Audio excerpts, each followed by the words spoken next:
Thank you for staying with us. We're still looking at the security issues in Benue State. This is Morning Spring on Western Spring Television. I am Emeka Daniel.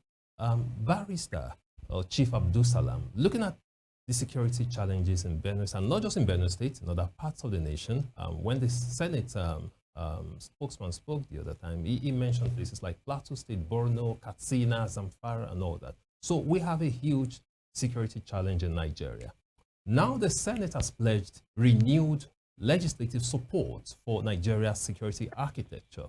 As a legal practitioner, in what formats do you see this playing out? Because the National Assembly actually plays a critical role in everything that happens here. They have the power to make legislation that will empower our security architecture.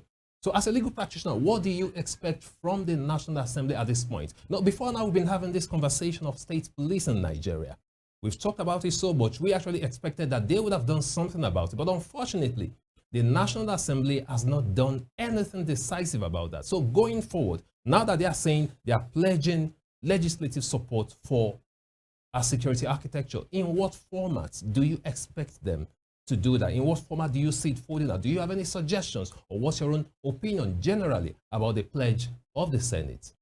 The reality is that security issue is a spontaneous issue, is a burning issue.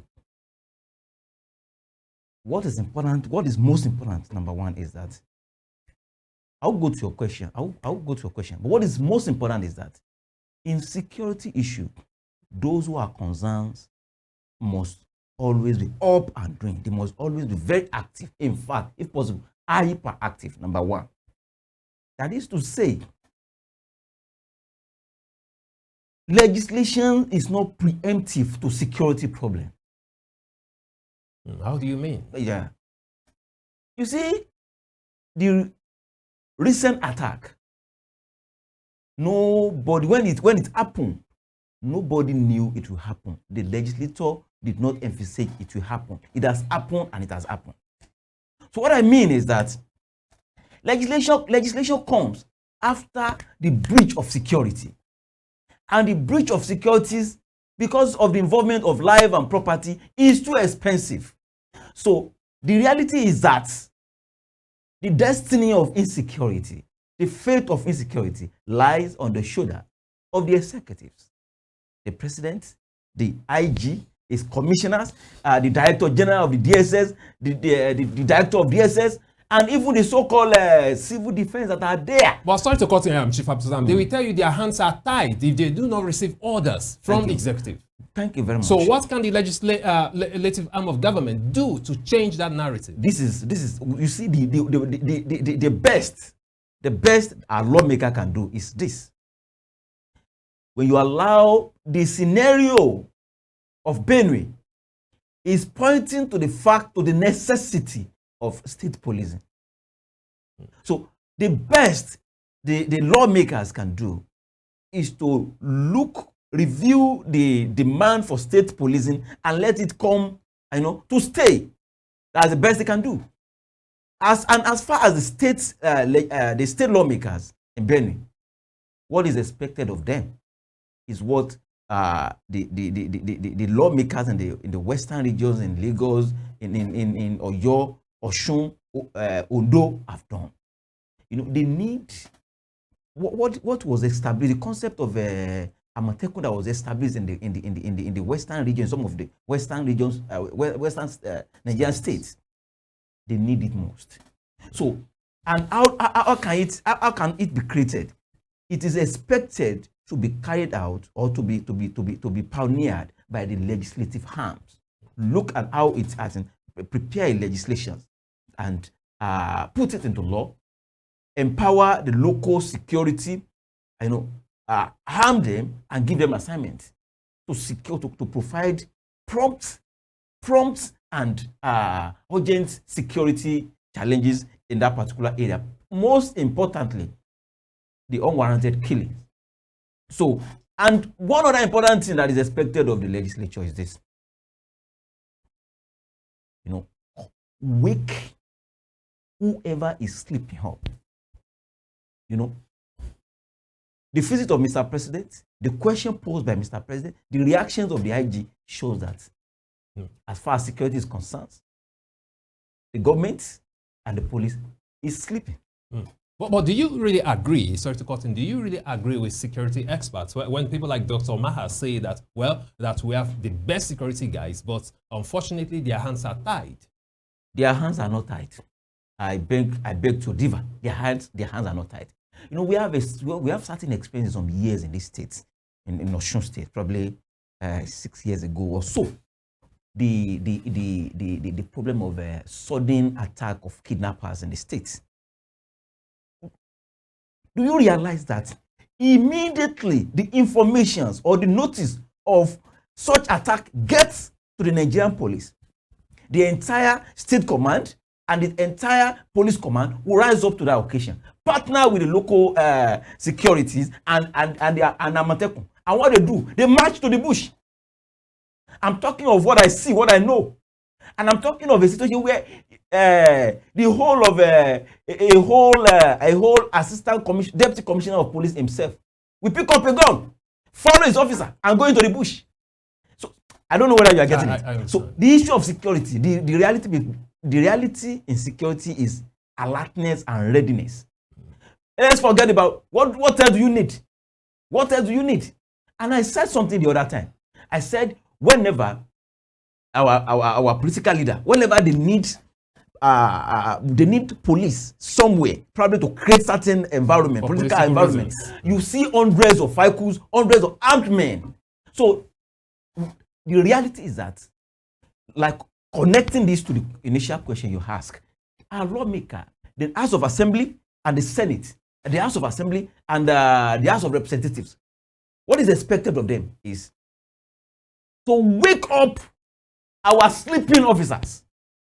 Like we say now, there's nothing wrong in setting up a very serious committee on that particular issue, invite the IG, invite the chiefs, invite those who are affected. The president did that yesterday. He made that suggestion yesterday that there should be a committee of serious-minded elders of that state. So I'm not talking, that is the separate. The president preferred that.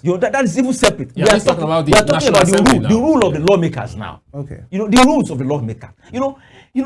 In fact, like I said, not until even the Mr. President makes such suggestion. One of what you do is wake those who are sleeping, in which they are sleeping is dangerous to the security of the country or economy. Wake them up. When you say wake, how does he do that? Because he has been having meetings.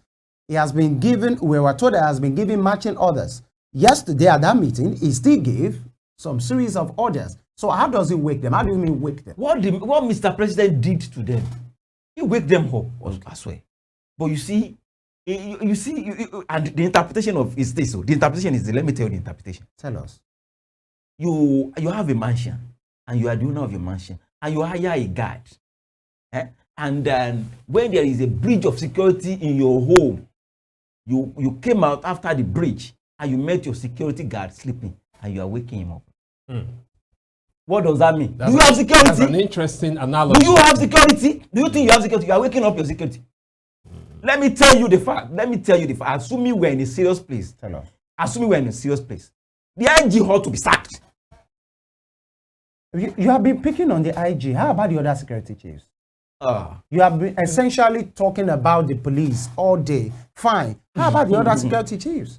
Or do you have your reasons for doing that? Thank you. You will remember that I've severally made mention of the DSS. Okay. How about Nigeria? I'm coming. Nigeria Navy. I'm coming. The defense chief. Yeah. You see that kind of attack. Who was the first person called by Mr. President? The IG. Number one. Number two. Who has the most spreads, tentacles, branches in Nigeria among the security agencies? Who? The police, of course.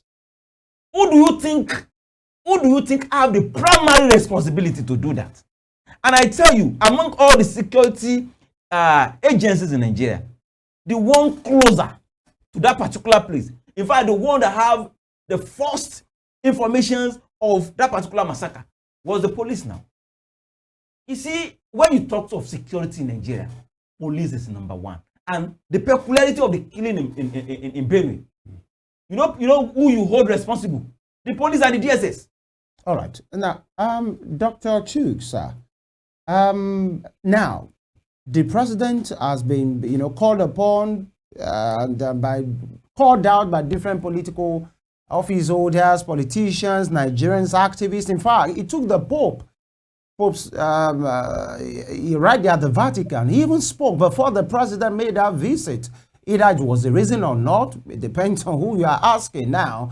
The president has come to Benue. He has left. What do you expect that will happen with whatever has been said in that hall, the visit to the teaching hospital? What do we expect will be? Do you still expect things to get better significantly, really, as an expert? I want to say something with the people who are background. It happened in Benue State. Benue is a state on its own, not the American state. I expect His Excellency the Governor. I'm afraid we have some Doctor, we have some troubles with your audio. If you can please change location or something. You're breaking up a little bit. Yeah. Okay. Can you hear me now? Can you hear me clearly now? We'll try. We'll make do of it. Okay. I expect His Excellency, Governor of Benue State, to do just the following. We should call a security stakeholders forum of all past and present governors, including himself, the Secretary of Benue State, one, all present commissioners of police of Benue State, all past and present directors of DSS of Benue State, all past and present speakers of Benue State, traditional rulers, all past and present local government chairmen of Benue State, captains of industry and others, for a round table conference, which will take 3 days. Should be the hurry, 3 good days. It should be reported both in, by audio and the video. All submissions will be reported, everybody should be present. That's one. Having done that one, we should also have a security summit.